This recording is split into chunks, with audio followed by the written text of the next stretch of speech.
말씀을 새기는 아침 여호수아 2장 제목은 붉은 줄을 창문에 매니라 라는 말씀으로 은혜를 나누기 원합니다. 1절에서 3절을 보면 정탐꾼을 파송하는 이 정탐꾼이 이제 라합의 집 여리고 기생 라합의 집에 유숙하는 장면이 1절에서 3절에 나오고요.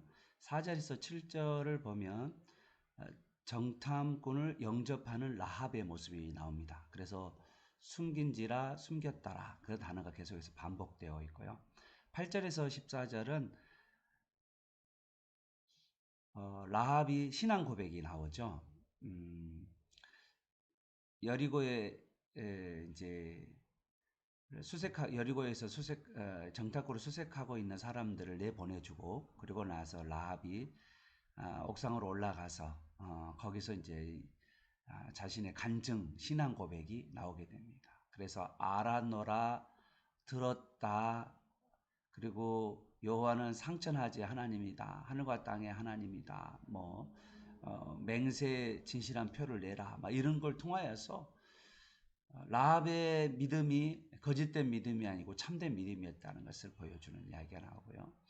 그리고 15절에서 24절의 마지막까지는 명세의 표를 그들에게 주고 만약에 이 명세에 대해서 어길 경우에 집 안에 있지 아니하고 바깥에 있을 경우는 내가 허물이 없겠지만 집 안에서 죽음을 당할 때는 내가 허물이 있겠다라고 이야기하고 창에다가 붉은 줄을 매고 이 붉은 줄을 창문에 이제 매려 내리는 그런 장면이 바로 이제 나오죠.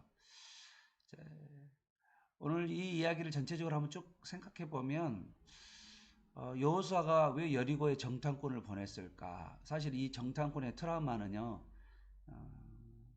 38년 전 가데스 바네에서 자기가 정탐꾼으로 간 적이 있잖아요. 12명의 정탐꾼 중에 하나였잖아요. 그것 때문에 38년 동안 믿음으로 반응하지 못했다 해서 38년 동안 광야에서 삶을 살았는데 오늘 여호수아가 여리고의 정탐꾼 두 사람을 보냅니다. 그런데 놀라운 일은 여리고의 기생 라합이라는 이 여인이 이 정탐꾼들을 선대하고 또 안전하게 돌아와서 정탐 보고를 하게 되는데 여리고 사람들이 간담이 녹더이다라고 이야기했죠. 이 24절에 간담이 녹더이다라는 이 단어는요. 이미 영이 떠났다라는 거죠. 여러분, 영이 떠났단 말 알아요? 혼이 나갔다. 이런 이야기예요. 완전히 혼이 나가서 정신을 잃었다. 그런 말이 됩니다. 그러면 이 역사적 사건을 통해서 우리에게 하나님께서 지금 현재 우리에게 무슨 말을 하려고 하는 것일까? 이런 고민이 있죠. 이걸 한번 생각하면서 오늘 이 장을 여러분 들어보기를 바랍니다. 특별하게 1절에 한번 보십시오. 여호수아는 왜 정탐꾼을 보냈을까?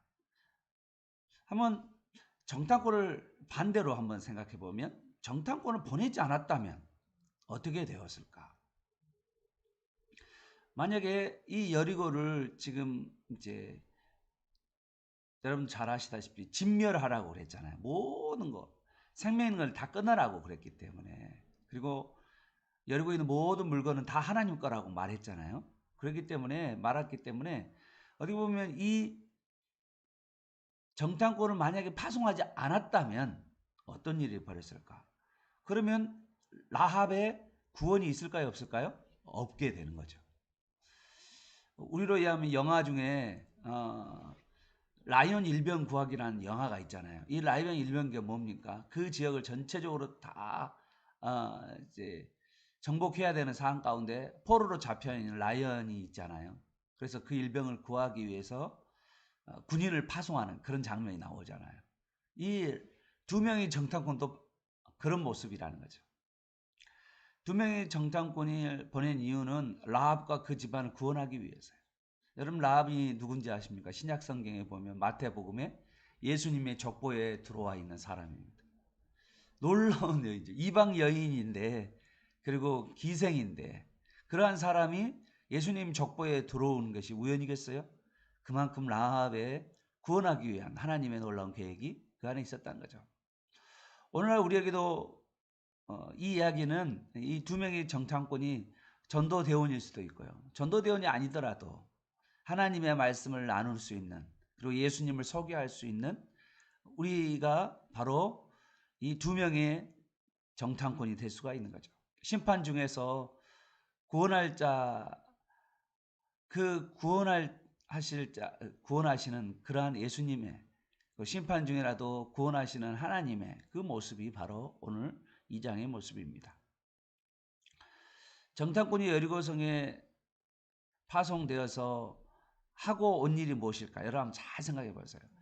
여리고를 정탐했다는 말이 아니에요. 잘 봐요. 이 고백이 뭐냐면 정탐꾼이 했던 것은 정탐한 게 아니고 라합의 고백 듣고 라합의 구원 요청에 정탐꾼이 여호와의 이름으로 맹세의 진실할 표를 주고 그냥 들은 것은 여리고 사람들이 간담이 녹았다는 그 이야기밖에 없어요.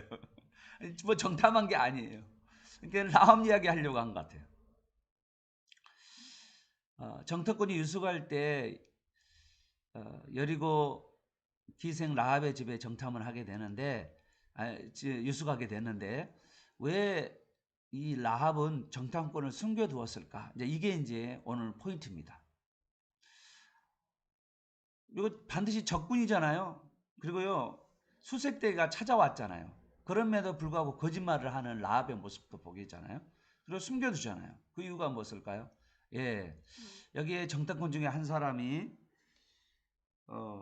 살몬이라고 알려져 있는데 이 살몬이 너무 잘생겨가지고 숨겨뒀을까요?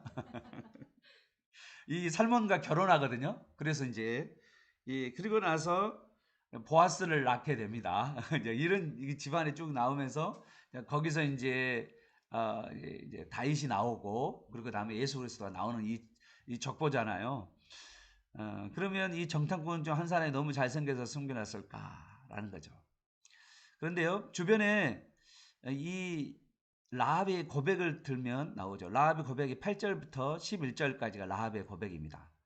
이 8절에서 11절에 보면 주변에서 일어난 일에 대해서 이 여인은 많은 정보를 알고 있었죠. 그러죠?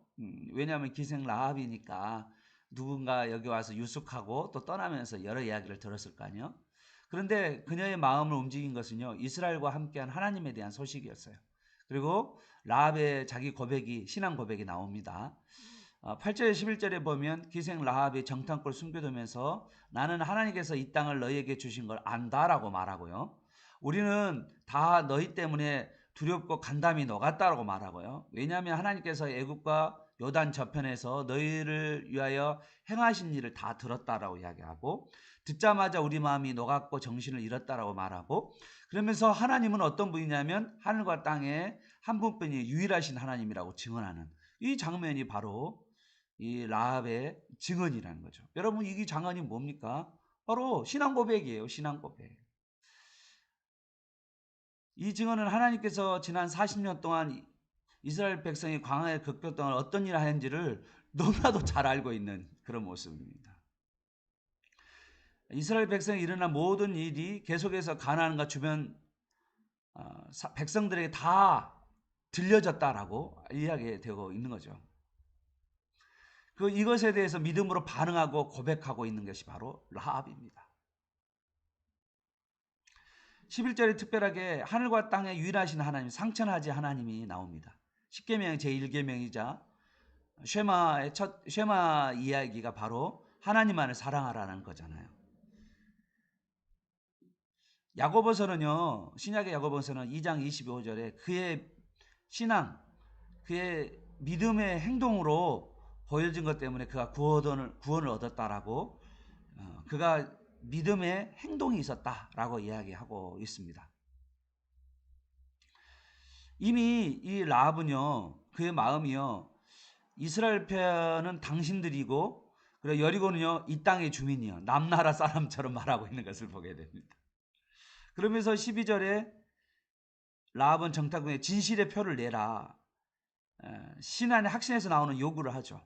그리고 정탐꾼이 표를 주는데 18절에 붉은 줄을 주는, 그리고 21절에 라합이 붉은 줄을 매는 모습을 통해서 이것은요, 이 붉은 줄이 뭘 상징하느냐라고 할 때 이것은 이 붉은 줄이 우리에게 보여주고 있는 것은 6월절 출애굽할 때 6월절 밤에 어린 양의 피를 문설주에 바른 것과 똑같이 이 붉은 줄은 바로 이 붉은 줄 안에 들어오는 모든 사람은 살고 이 붉은 줄 밖에 있는 사람 모두가 죽는 이러한 모습을 통하여서 이것은 메시아의 언약에 참여하는 그리고 언약의 백성인 것을 말하고 있는 것이죠. 그리고 이것은 신약으로 의하면 예수님의 보혈, 십자가의 죽으심과 구원을 상징하는 것입니다. 오늘 여기에 이 정탐꾼은요, 개인 자격으로 왔다는 것보다는요, 주님의 사자로서 그리스도를 대신하는 사신으로서 왔던 거예요. 그런데 이 사신을 기생 라합은 영접했다는 거죠. 아무리 신분이 천할지라도, 아무리 가난할지라도 그가 하나님을 모셔드리고 그리고 예수 그리스도를 모셔드림으로 그의 인생은 구원의 인생을 얻게 된 거죠. 자기만 아니라 온 가족이 구원을 얻는 그런 가정입니다. 어떻게 보면 적군에 대한 선대이자 그리고 또 받아들이는 그걸 통해서 목숨을 건 순교장인 신앙 고백이 바로 라합의 믿음이었다라고 말씀하고 있습니다. 오늘 이 한 사람, 한 가족을 구원하기 위해서 하나님의 강한 능력이 이 가족 안에 또한 라합과 이 라합의 가족 안에 들어옴으로 말미암아서 구원을 얻는 놀라운 역사가 일어났다는 것을 믿으시길 바랍니다. 오늘 하루도 내가 바로 그 정탐꾼이 되어서 내 주위의 사람들에게 예수 그리스도 그리고 하나님의 말씀을 나의 말로 나누고 그리고 나의 간증과 고백을 통하여서 그들이 예수 그리스도를 영접할 때 나를 영접하고 예수 그리스도를 영접하여서 그들이 구원의 놀라운 소식이 오늘 우리에게도 일어나기를 축복합니다. 또한 우리의 마음 가운데 늘 내가 정탐꾼으로서 그리스도의 사신으로서 이 땅 가운데 산다는 것을 잊지 아니하고 그 가운데 구원의 강력한 능력이 그 구원의 강력한 능력이 우리 가운데 일어날 것을 고대하면서 기도하면서 살아가는 그리고 복음을 전하면서 살아가는 저와 여러분 되시기를 예수 그리스도의 이름으로 축복합니다. 기도하겠습니다. 하나님 아버지, 오늘 여리고를 정탐하는 정탐꾼을 통하여서 심판 중에 구원을 하시는 그 하나님의 모습을 보게 하시니 감사합니다. 하나님, 우리 주위에도 하나님께서 구원할 사람이 분명히 있는데 하나님, 우리가 예수 그리스도의 사신으로 주님의 사자로 그리스도를 대신해서 나아갈 수 있도록 도와주시고 우리를 구원하신 우리를 위하여 피를 흘려 죽으신 예수 그리스도를 증거할 수 있도록 도와주시고 예수 그리스도를 통하여서 참된 구원과 자기만 아니라 온 가족이 구원을 얻는 놀라운 소식이 있을 수 있도록 주님 도와주시옵소서. 우리의 간증과 고백을 통하여서 그들에게도 믿음이 생겨 목숨을 건 순교자적인 신앙 고백이 그들에게도 일어나게 하여 주시고 행함이 있는 믿음이 그에게 있게 하여 주옵소서. 구원을 얻기 위하여 라합은 목숨을 걸었던 믿음은 때로는 포기를 요구하고 있다는 것을 우리가 기억하게 하여 주시고 우리가 육신의 소욕으로 붙들고 있는 것을 내려놓고 하나님 믿음으로 주님을 붙드는 우리의 삶이 될 수 있도록 주님 도와 주시옵소서. 오직 라합이 어렵게 된 것은 붉은 줄을 그가 의지했던 것처럼 예수 그리스도의 대속의 공로만을 믿고 우리가 의롭게 되는 그런 놀라운 역사가 일어나게 도와 주시옵소서. 예수님의 이름으로 기도합니다. 아멘.